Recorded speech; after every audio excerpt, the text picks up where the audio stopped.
Zao hitantsika amin'ny sary zao ny atao hoe Itaosy ny aminazy zao le Itaosy zao milahatra be ny olona rehetrarehetra akaikin'le station Shell ity toerana ity, tena hoe ambotaka hoy izy rehefa mafiteny embouteillage be. Tokony tadiavana vahaolana ilay fifamoivoizana ho an'andrenivohitra Antananarivo satria tena enjana be nge raha anao no manenjika lera zany amin'izao zavatra zao, tena hoe tsisy fika fa tara e.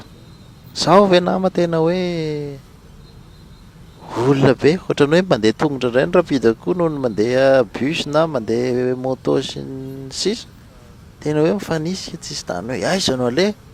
Ka manao antsoavy ny fitondram-panjakana aloha, jerindray hoe ahoana ny andaminana ny vilona Antananarivo ity fa tena enjana raha mitoa zao enjana.